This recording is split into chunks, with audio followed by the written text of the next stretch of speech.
My marriage felt like a dream, until one evening I overheard my husband talking about me to his family.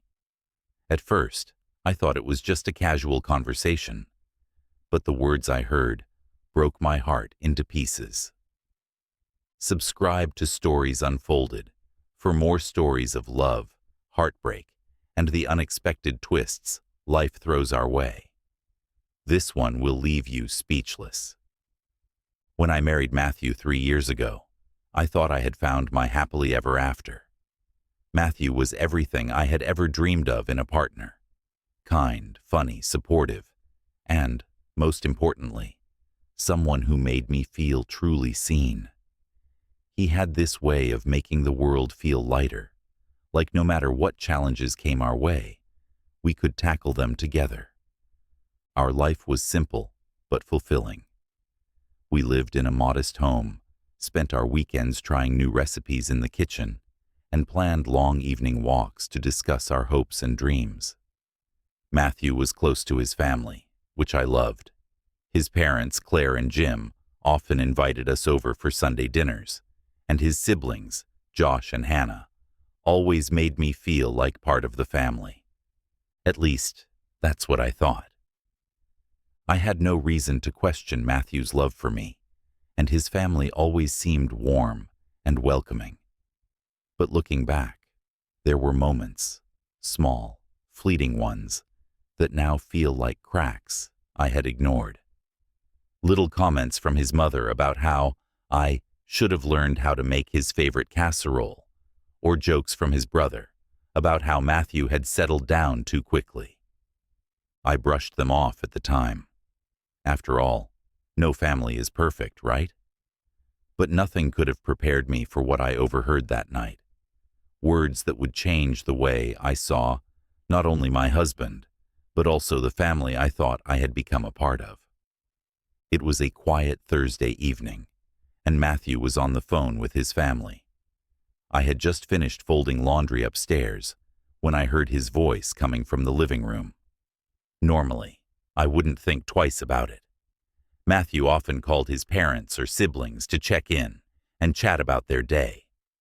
But something about his tone made me pause at the top of the stairs. It wasn't the usual light-hearted banter I was used to hearing. His voice was lower, more serious, and tinged with frustration. Curious, and maybe a little concerned, I crept down the stairs, moving as quietly as I could. I stopped just out of sight, standing behind the wall that separated the living room from the hallway. "I don't know, Mom," Matthew was saying. "Sometimes I feel like I made a mistake." The words hit me like a freight train. My breath caught in my throat as I clung to the wall for support. Did I hear that right? I thought. Did he just say he made a mistake?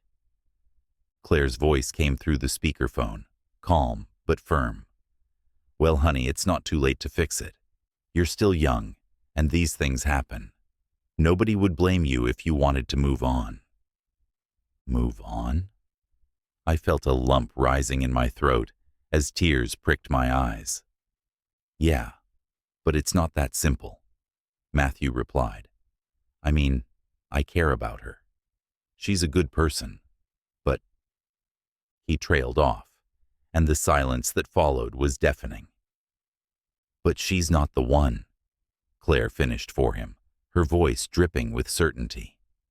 "Is that what you're trying to say?" Matthew sighed heavily. "I don't know. Maybe. I feel like I've been settling. Like this isn't the life I imagined for myself." I stood frozen in place, my mind racing. Settling? I had spent the last 3 years of my life building a future with Matthew, believing we were partners in every sense of the word. And now, here he was, telling his family that I wasn't enough for him, that our life together wasn't what he wanted. Tears streamed down my face as I listened to Claire continue, her words cutting deeper with every sentence. "Well, you've always been too good for her," she said. "I mean, we've all seen it. You're smart, successful, handsome. You could have had anyone you wanted, but instead, you ended up with, well, her. Her. As if I wasn't even a person, just some placeholder in their lives. Matthew didn't argue. He didn't defend me. Instead, he let out another long sigh. I just don't know what to do, he said finally. I couldn't listen anymore. I turned and went back upstairs, shutting the bedroom door behind me as quietly as I could. I didn't want Matthew to know I'd heard him. Not yet. I needed time to process what I'd just learned, to figure out how I was supposed to move forward from this.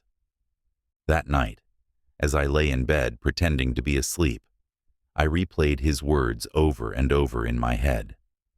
I feel like I made a mistake. When had he started feeling this way? Had it been weeks, months, years? And why hadn't he told me? Was it because he didn't want to hurt me, or because he didn't care enough to be honest? Most importantly, I had to decide.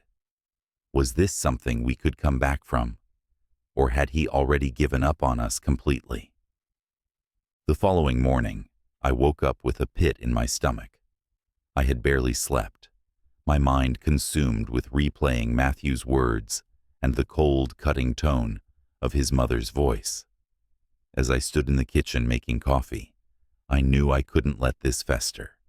I had to confront him, no matter how painful it would be. Matthew walked into the kitchen a few minutes later, looking as cheerful as ever. "Morning," he said, planting a kiss on my cheek. I froze, the warmth of his kiss making my stomach churn. How can he act like nothing's wrong? I thought.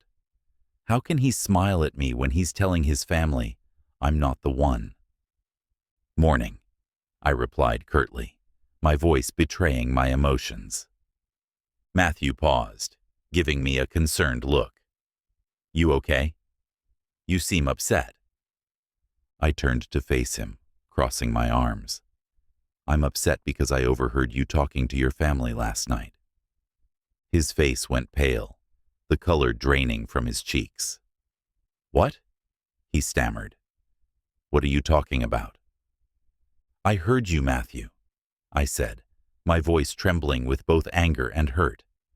"I heard you tell your mother that you feel like you made a mistake marrying me, that you've been settling. Is that how you really feel?" He opened his mouth to respond, but quickly closed it again, his eyes darting away from mine. The silence was deafening. "Say something," I demanded, my voice breaking. Matthew sighed, running a hand through his hair. "I didn't mean it like that," he said weakly. "Then what did you mean?" I shot back. "Because it sure sounded like you regret being with me. And your mom? She basically called me unworthy of you. Do you think that too?" "Look," Matthew said, his voice soft but defensive. "I was venting, okay? I've been feeling conflicted lately, and I needed to talk to someone about it. I didn't mean for you to hear any of that." "Conflicted?" I repeated, my chest tightening. "About what? About whether or not you love me?" "No," he said quickly, his eyes wide. "I do love you. I don't know, okay? Marriage is harder than I expected, and sometimes I wonder if we rushed into it." My heart sank at his words. "So what? You're just stringing me along while you figure out if you even want to be here." "No," he said again, his voice firmer this time. "That's not what I'm doing. I feel like I've lost myself, and it's been hard to process. That's all I was trying to say to my mom." I shook my head, tears streaming down my face. "No, Matthew. What you told your mom was that you feel like you settled, that I'm not the one. Do you even realize how much that hurts? And then there's your family," I continued, my voice breaking. "They don't even try to hide how little they think of me. Your mom outright said you're too good for me, and you didn't defend me. Not once. You just sat there and let her insult me. Matthew flinched at my words, guilt flashing across his face. I should have said something, he admitted. I know I should have. But you don't understand how my mom is. She's overbearing. It's easier to just let her talk than to argue with her. I let out a bitter laugh. So you're willing to let her disrespect your wife because it's easier for you? Great. Good to know where I stand. Matthew took a step closer to me, his expression desperate. I'm sorry, okay? I never meant for it to come out this way. I've been feeling lost, but that's not your fault. I love you, and I don't want to lose you. I need to figure out how to handle my family better. And I need to be better for you. Better for me? I said, shaking my head. How do I know this isn't just another empty promise, Matthew?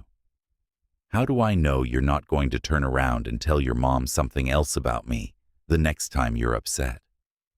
You don't, he admitted, his voice barely above a whisper. But I'll prove it to you. I'll go to therapy. I'll talk to my mom. I'll do whatever it takes. Please, just don't give up on me yet. I stared at him for what felt like an eternity, my heart warring with my head. I loved Matthew, but the betrayal I felt was almost unbearable. How could I trust someone who talked about me like that behind my back? How could I stay with someone who didn't stand up for me when I needed him most? But beneath my anger and hurt, I could see that Matthew was genuinely remorseful. He wasn't perfect, far from it, but part of me wanted to believe he could change. I'll give you one chance, I said finally, my voice steady. But this is it, Matthew. No more lies, no more letting your family disrespect me. If you can't do that, we're done. I understand, he said quickly, relief washing over his face. I won't let you down. True to his word, Matthew started going to therapy, both individually and as a couple. He also had a long, uncomfortable conversation with his mother, setting boundaries that had been sorely lacking in our relationship. It wasn't easy, and there were days when I wondered if we'd ever fully recover. But over time, Matthew began to show me that he was willing to put in the effort to rebuild my trust. It didn't happen overnight, but slowly, I started to believe in us again. This experience taught me that love alone isn't enough to sustain a marriage. It takes honesty, effort, and mutual respect to truly make a partnership work. If this story resonated with you, don't forget to like, share, and subscribe to Stories Unfolded. Let us know in the comments where you're watching from. And remember, even the strongest relationships can face storms. What matters is how you weather them together.